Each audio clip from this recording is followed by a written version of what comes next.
The Rockets took advantage of Steph Curry's absence last night, beating the Warriors in Game 3, 97-96. And even with the series now at 2-1, the Warriors still have a 97% chance to win it, according to BPI. Stephen A., what should the Warriors do with Curry now? I could barely hear you because somebody was in my ear while you were asking the question. Could you ask that again, please? Of course. What should the Warriors do with Steph Curry now? Well, listen, you don't want the series to tie 2-2. You certainly don't want a replica of last night, but I think it depends. I think if Steph Curry is not close to 100%, you don't take the chance. If you think additional days rest is going to help him, you do whatever you can do to make that happen. Worst case scenario is that the series is going to be tied 2-2. Now, that's a precarious position for them to be in, no doubt. But nevertheless, I think this Warriors team can beat Houston without Steph Curry. I think they should have won last night's game. I don't see them playing the same way they played last night in Game 4.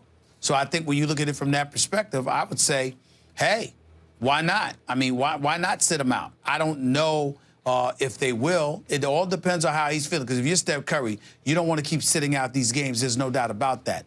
But if you have an opportunity to win without him and to elevate your level of confidence and to show your fluidity, your chemistry, your cohesiveness without him, he's not going to compromise that when he comes back. So I think that it would be an incredible challenge for Golden State to show up for Game 4 without the services of Steph Curry and to take on that challenge and win that basketball game. I'd like to see a Golden State Warriors team without Steph Curry and see what they do under such precarious circumstances personally. You know, I'm going to say this again, Stephen A. I find this subject, this topic, this question impossible to logically discuss because the truth is, I don't know how bad his ankle is. I don't think you really know how bad it is. I do not. I'm not sure.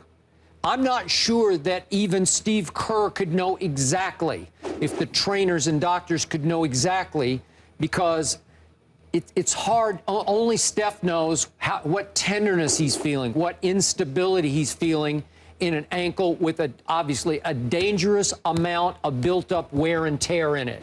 2 surgeries on that ankle, and as we all talked about before, it was just tissue paper before. There was that one game that I've talked about. He was dribbling the ball up the floor against my Spurs, literally dribbling the ball as the point guard up the floor, and his ankle turned.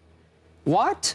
Well, this is bad. We thought it might end his career prematurely. And now I still don't really understand exactly how he rolled his ankle or which play it was or what happened exactly, because it doesn't look that bad when I see the footage of it. But the point is, it's bad enough that he sat out. It's bad enough he got an MRI. And now it's hard for me to know. If you told me it was 98% healed from the little turn that he had the other night, I'd say he should play. Because I'm going to say this again. To me, the Rockets are a weird and dangerous team. They're funky. They're unpredictable. They got some firepower. They're dysfunctional. We know we've talked about it. But I don't think they're going to quit in this game. I think they'll come out and play pretty to very hard. And Stephen A., remember, it's still pretty much the same group. What did they do last year? They're down 3-1, 3-1 to the Clippers. Remember that? And roared back to win that, right? Yeah, but I will say this to you, Skip. One thing that I think you're leaving out, and it's nothing. It's up in the air. Everybody's got to decide what they want. Do you want Steph Curry to get as healthy as he possibly can get before coming back, right? Or do you want him back as soon as possible so you can close out this series as soon as possible? Because I got news for you. We all assume that the Golden State Warriors are going to win this series. The Clippers, in all likelihood, will be waiting. And number one, they can't stand the Warriors and vice versa. Okay. So that's a real rivalry.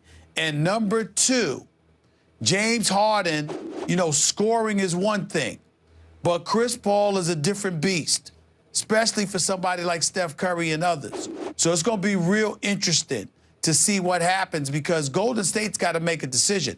You literally have to look ahead to some degree to decipher what you should do now as it pertains to Steph Curry. One issue is his health, of course, but the other issue is how ready do you need this guy to be for this next series, assuming they get past Houston and the Clippers get past Portland, because it's going to be heated next go round. That's the one that I'm telling you right now, Skip, I've looked forward to that series all year long, just as much as I've looked forward to any series.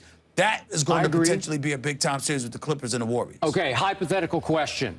If Steph decides to shut it down for the rest of whatever is left of this series, what's the score of this series? Who wins it, and what's the score?